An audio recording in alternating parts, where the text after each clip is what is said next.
Dito lang idol. Lagay ng kutsara. Ito, dito. Saan na ba yun? Saan nakalagay yung lagay ng kutsara natin? Yan, pili ka na lang dyan. Ayan. Ayan. Customer namin mga idol. Ayan. Good morning sa lahat. Ayan, customer namin. Mimili si ate, lagayan daw ng kutsara. Ayan. Kumuha rin siya ng basket. Ayan. Ano pa ate? Walay kasi siya. Ayaw mo iwalay. Ito ate.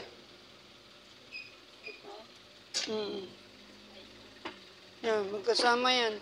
Para mag-asawa yan, mag-partner. Hindi nag-ihiwalay. Kahit anong sakit. Diba?